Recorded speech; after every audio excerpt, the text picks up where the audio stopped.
Comment l'idée de l'écriture est-elle venue à nos ancêtres? Comment sont-ils parvenus à faire parler les images? Et comment ces images sont-elles devenues les lettres que nous utilisons aujourd'hui?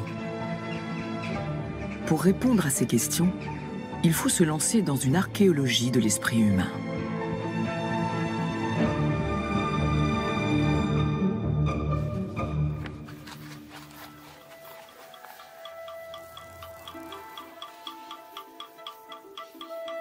L'écriture a 5000 ans. C'est récent à l'échelle de notre espèce. L'Homo sapiens existe depuis au moins 300 000 ans. Pendant tout ce temps, nous avons su transmettre nos connaissances sans lire ni écrire. Cette transmission orale subsiste dans certaines cultures.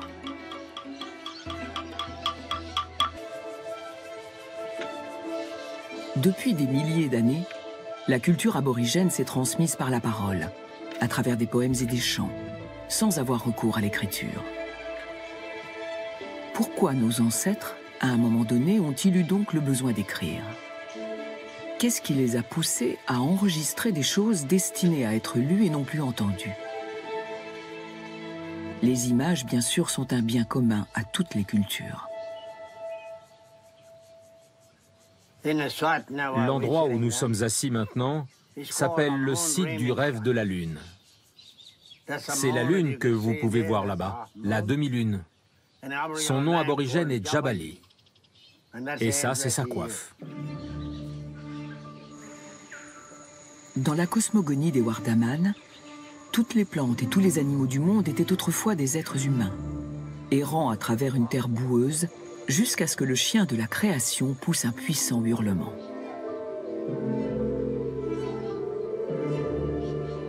Quand il a chanté comme ça, le chien, celui dont le cri a tout bouleversé, a changé le monde entier, et ce pays inclus. Le doux monticule est devenu rocher, et tous ces gens se sont transformés en arbres et en animaux, kangourous, dingos, lézards, serpents et tous les autres. Alors que la boue durcissait, ses ancêtres sont entrés dans la roche, laissant une trace de la création du monde.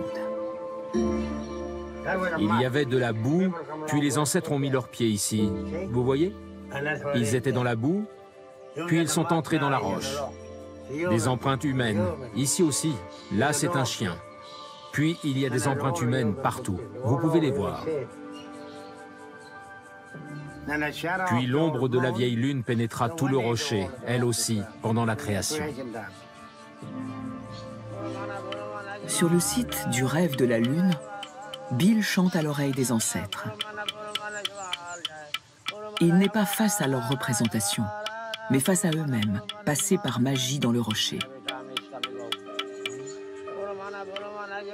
Mais Bill chante de mémoire. Ces images ne lui indiquent pas quel mot utiliser. Pour cela, il faudrait d'abord que les images acquièrent un autre pouvoir magique, celui de la représentation.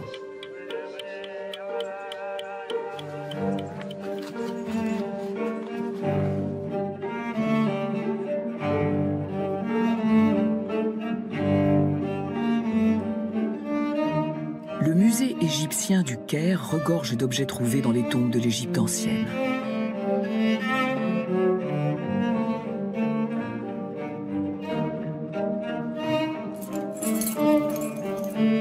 L'un des plus vieux et des plus intéressants a été découvert par Günther Dreyer lors d'une fouille dans la ville d'Abydos.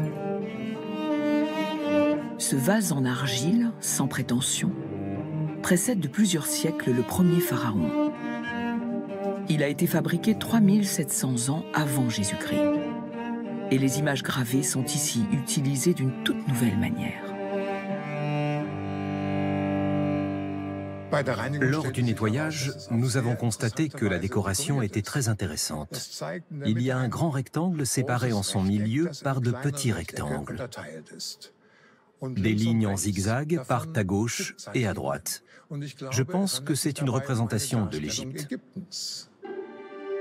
Günther pense que le vase est décoré d'une représentation stylisée de la topographie si particulière des abords du Nil. La vie en Égypte a toujours été largement confinée à la vallée du Nil, sur une étroite bande de terre fertile que les canaux d'irrigation découpent en parcelles rectangulaires. Les Égyptiens de l'Antiquité habitaient sur cette langue de verdure. Au-delà, c'était le désert, là où on enterrait les morts. Le grand rectangle divisé en petits panneaux représente les terres irriguées. Et de part et d'autre de la vallée du Nil, il y a les montagnes. Ces traits sur la terre cuite représentent quelque chose qui n'est pas physiquement là, devant vous. C'est une révolution conceptuelle dans la manière d'utiliser les images. Une image peut donc représenter un objet, un préalable pour plus tard représenter un mot. Il y a encore beaucoup de chemin jusqu'à l'écriture. Mais de telles images, simplifiées en icônes, deviendront plus tard des hiéroglyphes. Pourquoi les hommes ont-ils eu besoin de représenter les mots par des symboles?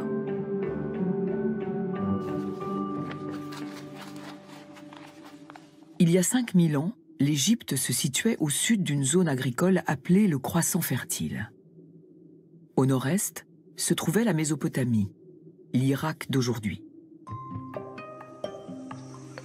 Dans ces deux régions, on avait appris à utiliser les fleuves pour irriguer la terre et augmenter les rendements.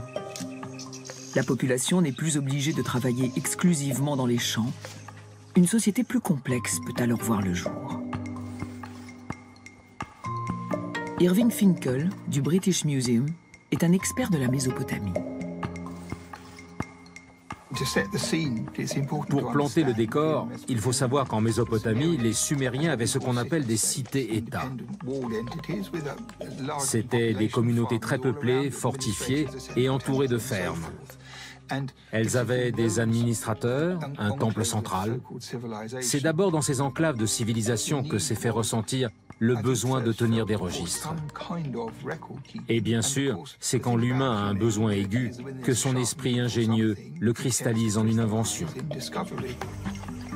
Or, il fallait comptabiliser la production alimentaire afin qu'elle puisse être taxée et distribuée aux villes. Les Sumériens ont donc créé des tablettes en argile, sur lesquelles ils pouvaient facilement faire des marques pour dresser un inventaire. Un système de comptabilité très proche de celui que nous utilisons aujourd'hui. Cet objet remonte au début de l'écriture, à 3000 ans avant Jésus-Christ. C'est ce qu'on appelle une tablette pictographique. C'est très mince. L'espace est divisé en colonnes avec des informations qui vont de pair. Ces cercles et demi-cercles sont des chiffres. Dans chacune des cases, vous avez ces symboles qui s'additionnent à la fin. Cette tablette d'argile est l'ancêtre lointain du tableur d'aujourd'hui. Une grille avec des symboles pour les nombres et des images pour représenter les produits de base. Voici le signe de l'orge, qui est tracé de façon très reconnaissable comme un pictogramme. Quiconque voyait cela en Mésopotamie pouvait se dire « Ah, de l'orge ».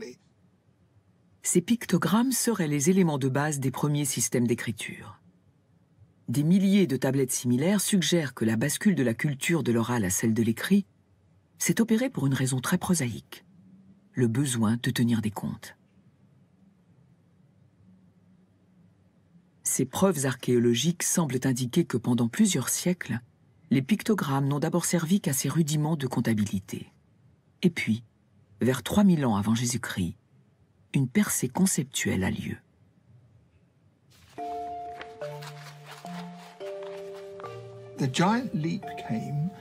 On a fait un pas de géant quand on a eu l'idée de dessiner un signe qui ressemble à quelque chose de familier et d'utiliser ce signe pour évoquer uniquement le son que cette chose prend à l'oral. Sur cette tablette, nous avons ici un épi d'orge. Le mot orge en sumérien se prononce « shay ». Donc un Sumérien voit cela et dit « Ah, shay, orge ». Mais en même temps, ce scribe ou un autre scribe, en écrivant un autre type de document, pouvait utiliser ce signe non pas pour signifier orge, mais juste pour écrire le son shay. Ce pas de géant est une idée assez simple. Un enfant aurait pu y penser. Néanmoins, cette idée aura un impact puissant et durable. Cette méthode, qui consiste à représenter un son par une image, est appelée le principe du rébus. Pour vous donner un exemple clair, le mot Shega en sumérien signifie beau ou joli ou gentil, quelque chose du genre. Un scribe l'écrirait donc en syllabes She-ga. Il utiliserait le signe orge pour la partie She. Pour la seconde partie, il devrait écrire ga. En l'occurrence, ga signifie lait. Ainsi, il dessinerait le symbole du lait. L'orge et le lait ensemble se prononceraient Shega, ce qui n'a rien à voir avec l'orge ou le lait. C'est donc une sorte d'écriture rébus. Rébus est un mot élégant pour parler d'un jeu de mots en quelque sorte. Jeu de mots qui permet à un signe de signifier autre chose. Les Égyptiens semblent avoir effectué le même pas de géant à peu près au même moment. La preuve provient d'un artefact extraordinaire du musée égyptien du Caire. La palette de Narmer, sculptée en 3100 avant Jésus-Christ. La palette évoque un événement historique, la victoire du roi Narmer sur la Basse-Égypte et le peuple du Delta. En conquérant le delta du Nil, Narmer prit le contrôle de tout le cours du fleuve pour devenir le premier pharaon de l'État égyptien unifié. La palette raconte entièrement en images l'histoire de ce triomphe. Elle montre le roi Narmer vaincre un ennemi. Après la victoire, il y eut apparemment une grande fête. Le roi apparaît avec son entourage. Il regarde l'alignement des ennemis tués. Ces ennemis étaient enchaînés, décapités. Leurs têtes avaient été placées entre leurs jambes. Même leur pénis avait été coupé et parfois mis sur leur tête. Ces ennemis étaient complètement détruits. Dans ce tableau tragique, certaines images semblent sans rapport avec l'histoire, comme par exemple celle du poisson-chat et du burin. Elles n'ont de sens que si vous faites appel au principe du rébus. Le poisson-chat et le burin sont des valeurs sonores pour le nom du roi. Le mot égyptien pour poisson-chat est nar. Un burin se dit mer. Combinés, ils forment le nom du premier des pharaons, Narmer. À côté du chef ennemi se trouve le symbole d'un harpon, war en égyptien. Au-dessous, il y a un rectangle similaire à ceux du vase d'Abydos. Cette petite parcelle de terres irriguées, que nous avons déjà vue sur le vase d'argile prédynastique, représente le son ch. Donc son nom se lit Warsh. De nouvelles possibilités s'ouvrent alors à l'écriture. Ce qui ne servait au départ que pour la comptabilité est maintenant utilisé pour clarifier le sens des images et aider le spectateur à les lire.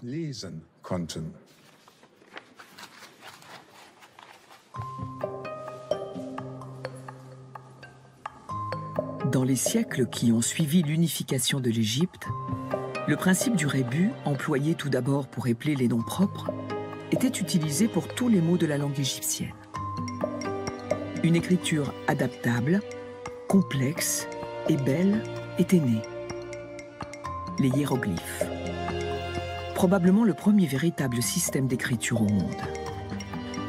Le docteur Orly Goldwasser a dédié sa vie à l'étude des hiéroglyphes. C'est la plus grande expérience jamais menée pour écrire avec des images et seulement avec des images. La lecture et l'écriture demandent beaucoup d'efforts, mais c'est fantastique. La multiplicité des symboles employés par les scribes, plus de 800, rend complexe le système des hiéroglyphes. Car le principe du rébus donne à la plupart d'entre eux au moins deux significations tout à fait distinctes.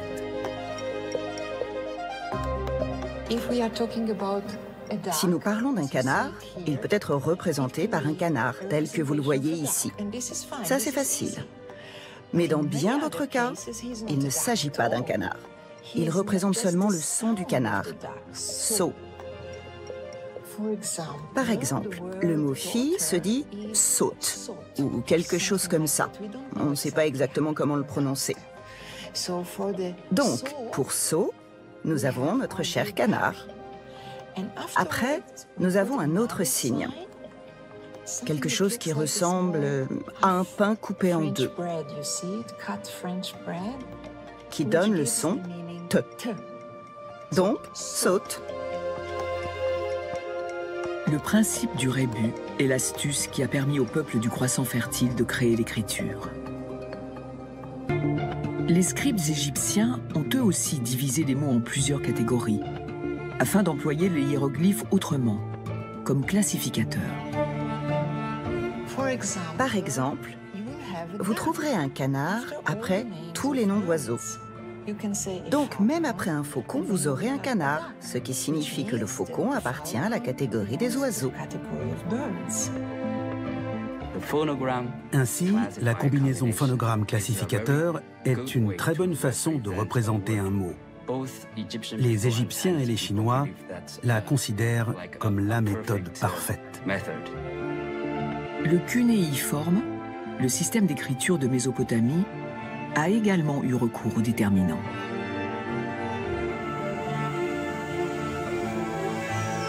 Tout comme un autre système d'écriture pictographique développé dans le Nouveau Monde, 600 ans avant Jésus-Christ.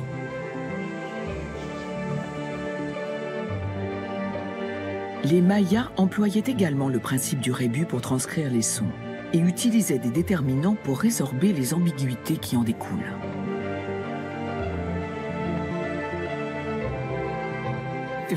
Si vous vous intéressez un peu aux 4 formes d'écriture principales, le cunéiforme, les écritures mayas, égyptiennes et chinoises, vous aurez ce sentiment inéluctable que, même si elles ne semblent pas liées les unes aux autres, elles ont beaucoup en commun. Vous vous poserez alors la question de leurs origines et de leur expansion. Ces écritures auraient-elles donc une origine commune ?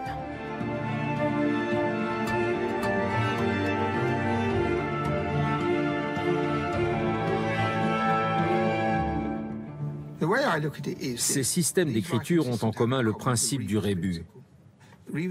L'écriture rébus est une version écrite du jeu de mots. Tout le monde aime faire des jeux de mots, c'est universel.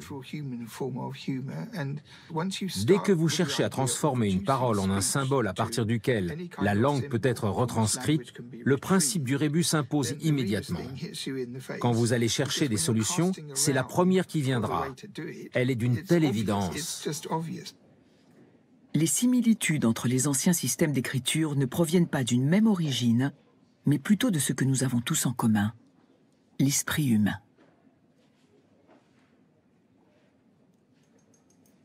En d'autres termes, quel que soit le contexte, tout groupe humain qui aurait à inventer une écriture utiliserait le principe du rébus, c'est inévitable. L'artiste calligraphe Brody Neuenschwander organise un événement qui célèbre la diversité des écritures utilisées par les peuples à travers le monde. Tandis que les calligraphes japonais et chinois dessinent des caractères dont les origines sont sans équivoque, sur les autres tables, les calligraphes utilisent des écritures qui ne se ressemblent pas. Au lieu de milliers de pictogrammes, ils n'emploient que quelques dizaines de formes simples. Ce sont les différents alphabets du monde.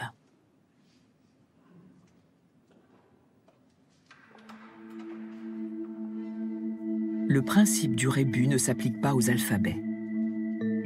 Comment sommes-nous donc passés d'un système à l'autre? Quel est le chaînon manquant?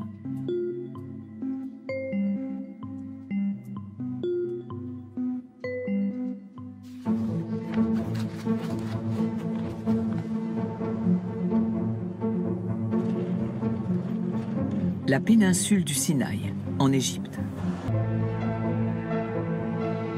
Le premier qui a vraiment travaillé sur le site, c'est le grand archéologue anglais William Matthew Flinders Petrie, qui a fait une première campagne de fouilles sur le temple de Sérabit-Radim en 1905.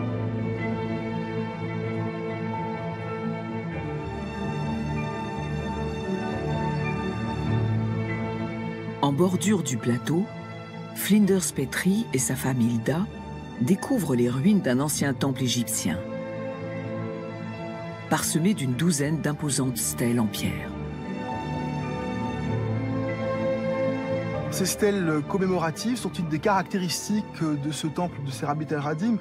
Chacune des missions qui s'est rendue à Serabit el-Radim en a laissé une à l'intérieur du temple. Il s'agit du compte-rendu biographique d'un chef d'expédition qui est venu au pays minier. Alors le mot turquoise apparaît ici, ça se lit Mefkat. Les bijoux fabriqués à partir de turquoise avaient des propriétés magiques. Ils permettaient aux morts d'accéder à la vie éternelle. Les pharaons organisaient des expéditions régulières pour creuser les riches dépôts de turquoise trouvés à Serabit. Le temple était dédié à Hathor, la déesse de la turquoise, et les mineurs pouvaient lui faire des offrandes dans l'espoir d'acquérir sa bienveillance. À l'intérieur des mines, les Petrie font une autre découverte cruciale. Hilda a marché sur une pierre qu'elle a ramassée en disant à Flinders « Il y a quelque chose là-dessus ». Sur cette pierre, il y avait une inscription très étrange, quelque chose d'inédit. Il l'a regardée et a dit « Cela ressemble à des hiéroglyphes très laids, mais ils ne sont pas égyptiens. Il y a trop peu de signes ici. Cela doit être un alphabet. Une révolution. » Si Petrie a vu juste, il s'agirait des plus anciennes inscriptions alphabétiques jamais trouvées. Serait-ce le premier alphabet? Si tel est le cas, qui en est l'auteur? Ce qui apparaît au bas de cette stèle est vraiment très intéressant puisqu'on y trouve la représentation d'un personnage qui est monté sur un âne. On en voit très bien ici la tête, les oreilles. Et cet âne est tenu en laisse par un personnage qui est représenté devant. Et cette image n'est pas du tout l'image d'un Égyptien. Les Égyptiens ne se font pas représenter montés sur des ânes. Il s'agit typiquement de la représentation de quelqu'un qui vient du Negev, quelqu'un qui appartient au monde des Asiatiques, tel que les définissent les Égyptiens. Cet individu a clairement participé à plus d'une expédition, car il est représenté sur une autre stèle où son nom est mentionné en hiéroglyphes. Du frère du prince du Réténou, un certain Rebded, qui participe à l'expédition pour aider les Égyptiens. Réténou était le nom égyptien donné à la terre biblique de Canaan. Cela montre donc qu'il y avait des travailleurs migrants étrangers à Serabit el-Radim. Il semble que cela n'avait rien d'inhabituel. Ces peintures murales datent de la même période que les stèles de Serabit. Elles décorent une tombe au-dessus du Nil en Haute-Égypte. Un panneau montre un groupe de voyageurs, probablement de Canaan à en juger par leurs robes à motifs distinctifs, qui contrastent avec le simple pagne blanc des Égyptiens. Les hiéroglyphes ci-dessus nous indiquent que 37 étrangers sont venus faire des offrandes au souverain local, espérant peut-être trouver du travail en échange. Mais à Serabit, quelque chose de remarquable semble s'être produit entre les Égyptiens et les travailleurs migrants cananéens. Les circonstances sur ce plateau de Serabit el-Radim sont très particulières. Nous sommes autour de 1850 avant Jésus-Christ, avec la coexistence régulière de deux communautés différentes. D'une part les Égyptiens, et de l'autre côté on a cette petite troupe de gens qui viennent de l'autre côté du Sinaï, du monde asiatique, et qui cohabitent avec les Égyptiens pendant une période prolongée. Et c'est probablement à cette occasion que cette population a eu l'idée de mettre au point ce nouveau système d'écriture en imitant les Égyptiens, mais en adaptant cette écriture à leur propre langue. Y a-t-il une connexion entre les inscriptions dans les mines et les hiéroglyphes du temple? La question est restée en suspens jusqu'à ce qu'un autre grand égyptologue britannique examine un objet que Petrie avait rapporté de Serabit au British Museum. Il y a une petite inscription en égyptien et une inscription parallèle avec des signes étranges en dessous. Vous avez ici la solution pour décrypter le code. C'est pourquoi je la surnomme la pierre de Rosette de l'alphabet. Celui qui va réussir à déchiffrer l'inscription est Sir Alan Gardiner. Gardiner a pu déchiffrer la partie égyptienne très facilement. C'est une formule écrite des centaines de fois à Serabit el-Khadim. Cela dit, les bien-aimés de la déesse à tort. Puis, il a regardé les signes étranges en dessous. Gardiner a alors eu l'intuition qu'il pouvait s'agir d'une incantation similaire, mais adressée à une déesse cananéenne, et donc en cananéen. Un cananéen n'appellerait pas cette déesse à tort. Gardiner cherche donc le nom de la déesse, car pour démontrer sa théorie, il doit trouver de quel bien-aimé il s'agit. De l'autre côté du sphinx se trouve une inscription complète. Le dernier symbole qui la compose interloque Gardiner. Cela ressemble à la lettre T dans les alphabets latins et hébreux. Une déesse cananéenne connue des Écritures lui vient alors à l'esprit.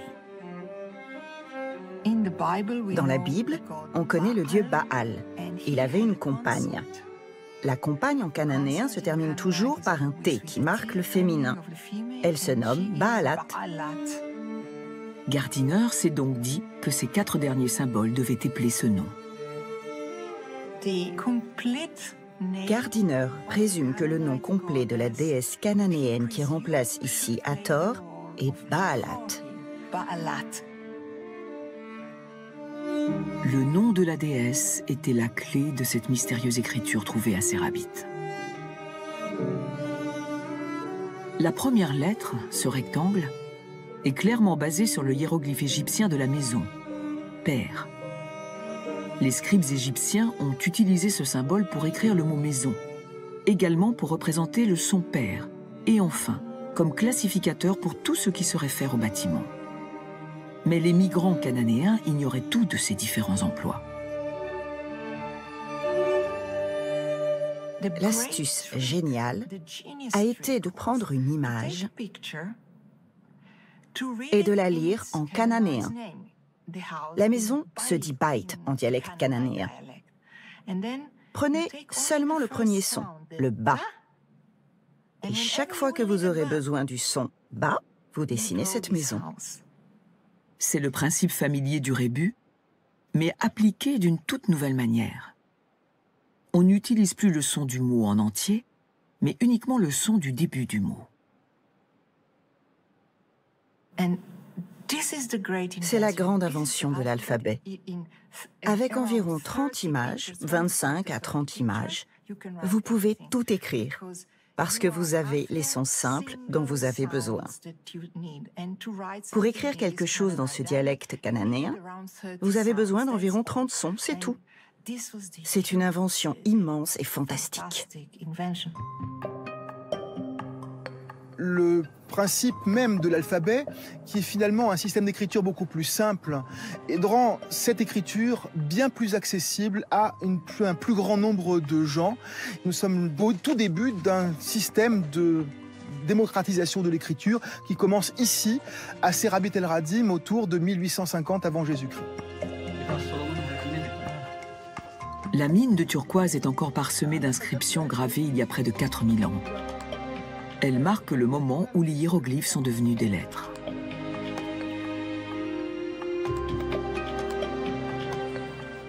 On voit ici, avec cette tête de bovin qui est surmontée de 2 cornes, probablement le prototype de notre lettre A. Et juste en dessous, on voit vraiment ici le signe de la maison, qui a été retenu pour sa valeur B dans cette écriture, dont on voit ici vraiment le plan très nettement tracé, et qui devient ensuite, également par une évolution graphique, la lettre B que nous utilisons aujourd'hui. Lorsque Rebded et sa troupe de travailleurs migrants sont revenus à Canaan, ils ont rapporté leur invention avec eux. Par la suite, une autre population locale, les Phéniciens, vont s'en emparer. Constitués de commerçants et de marins, ils diffusent alors l'alphabet à travers tout le Moyen-Orient et en Méditerranée, où il fut adopté par les Grecs puis les Romains. Nous avons réuni Orly et le calligraphe Brody Neuenschwander pour retracer la route sinueuse par laquelle les hiéroglyphes de ces rabbits sont devenus les lettres familières que nous utilisons tous les jours. Les Cananéens ont pris les hiéroglyphes qui avaient du sens pour eux. Puis ils ont vu la tête du taureau. Ils pouvaient immédiatement s'y rapporter parce que c'était la tête de leur propre dieu, Baal. Je vois. Mais dans leur dialecte sémitique, l'animal était appelé Alouf, Alf ou Alif. Donc ils regardent ce taureau et disent Alouf à la place du mot égyptien. Oui, ils le disent dans leur propre langue et ils ont décidé que cela représenterait le son A. Ils l'ont simplifié, j'imagine, en seulement 2 coups de pinceau. C'est ça. Quelques siècles plus tard, les scribes en Phénicie adoptent le dessin du taureau. Ils l'orientent différemment, car l'image ne compte plus. Puis, les Romains en changent la direction. Ainsi, vous arrivez au A latin. Ce que vous avez ici est en fait le hiéroglyphe égyptien du taureau qui dort pour toujours dans la lettre A. Parce que ce n'est que le taureau tourné sur ses cornes. Vous voyez? Au final, presque toutes les lettres de l'alphabet latin sont dérivées des hiéroglyphes que les Cananéens de Sérabit ont choisis pour représenter les sons de leur langue. Le signe égyptien du rectangle ouvert, qui représente la maison, a été raccourci par les Grecs et inversé par les Romains pour créer la lettre B.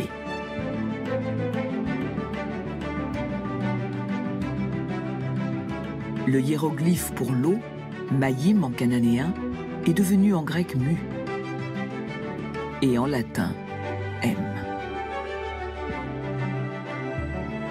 Il y avait 2 signes égyptiens pour représenter les serpents. Cela est devenu en grec nu et N en latin.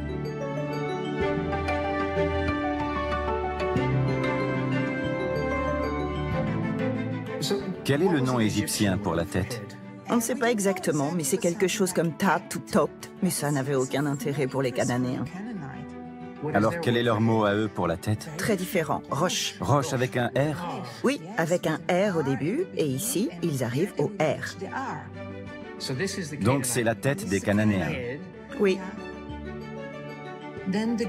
Puis les Grecs rendent la représentation de la tête plus abstraite, même si on peut encore en deviner le profil.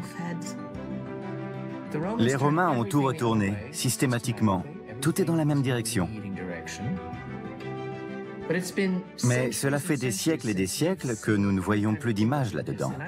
Et je ne pense pas que quiconque saurait que derrière cette lettre se cache le profil d'une tête. Oui, de nouveau, le hiéroglyphe égyptien se cache dans le R. Il se cache toujours. Il n'y a pas que les alphabets latins et grecs qui viennent de Sérabit. Presque tous les alphabets utilisés aujourd'hui ont puisé à la même source. L'hébreu, l'arménien, le cyrillique, le tibétain, le devanagari, le gujarati. La connexion entre ces alphabets ne saute pas aux yeux, mais elle est bien réelle. Ce document est une feuille d'un Coran du 7e siècle, daté de 675 après Jésus-Christ, le 1er siècle islamique. Il représente l'un des premiers exemples de l'écriture arabe dans un style calligraphique. Mais quand je le regarde, je vois dans ces formes de lettres archaïques les réminiscences de l'alphabet de Sérabit. Ainsi, si vous regardez cette lettre qui ressemble à une ligne avec une petite queue, par exemple, c'est un alif, la première lettre, le A, qui ressemblait à l'origine à un taureau. Comme ça, il est stylisé en phénicien, simplifié. Là, le lien entre cela et notre A devient évident. Une étape de plus nous amène à l'araméen nabatéen. C'est une nouvelle simplification, il ressemble à un 6. Et puis, dans le fragment de Coran que nous avons regardé, nous pouvons voir que la boucle a presque disparu et nous avons simplement cette petite queue. Puis, dans l'écriture arabe moderne, une ligne droite. Cette ligne droite a traversé ces étapes depuis ce taureau, même si au final, les deux ne se ressemblent plus du tout. Ainsi, l'alphabet arabe moderne et l'alphabet latin que nous utilisons pour écrire sont cousins. Ils appartiennent à la même famille. Tous les alphabets d'Arabie, de la Méditerranée, du Moyen-Orient, toutes les écritures alphabétiques semblent provenir du même modèle. Il semblerait que l'alphabet, ce concept d'écrire chaque phonème avec des glyphes différents, cette idée, si simple soit-elle, n'a été inventée qu'une seule fois. Ce que Rebded et ses disciples ont fait dans les mines de Cérabite a changé le monde. Ils n'étaient ni des scribes ni des érudits, mais en appliquant à leur langue le principe du rébus, qui constitue la base de toutes les anciennes écritures, ils ont créé les toutes premières lettres. Et cette nouvelle façon d'écrire finira par conquérir le monde entier.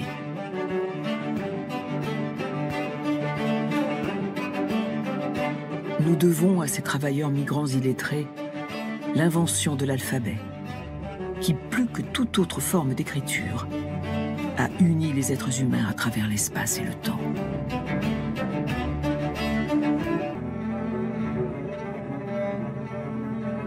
Pour diriger un État, la communication écrite est essentielle. L'Égypte ancienne est un des premiers États de l'Antiquité. Ils ont donc inventé l'un des tout premiers systèmes d'écriture.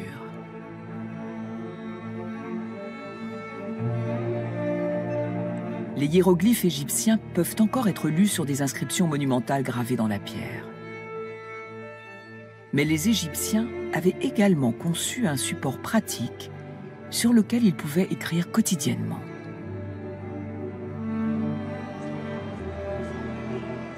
Brody est venu en Égypte pour en savoir plus sur cette ressource précieuse.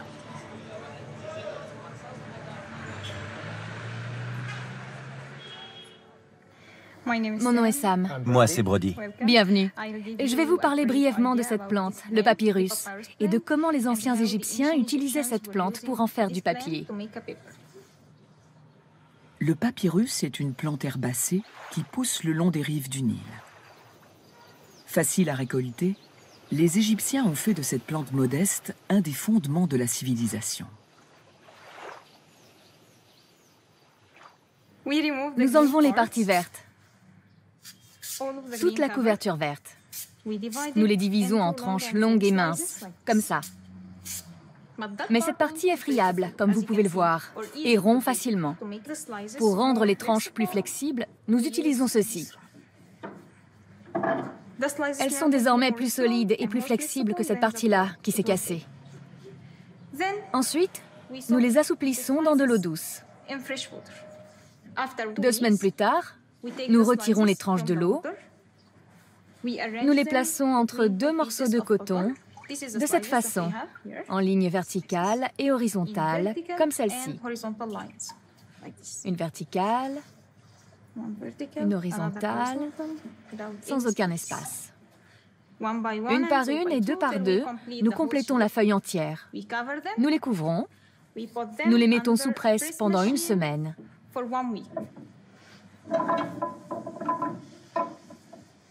Après 1 semaine de presse, nous obtenons ce papier,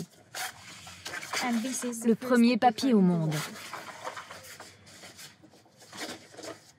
Eh bien, ça a l'air d'une surface merveilleuse. Je me réjouirais d'écrire dessus. À mesure que la civilisation partie d'Égypte étend son influence sur le bassin méditerranéen, la demande en papyrus s'accroît considérablement. Lorsque l'Empire romain parvient à conquérir l'Égypte en 30 avant Jésus-Christ, leur plus belle prise de guerre est de faire main basse sur le commerce du papyrus en Méditerranée. Mais quels outils utilisaient-ils pour écrire sur du papyrus ?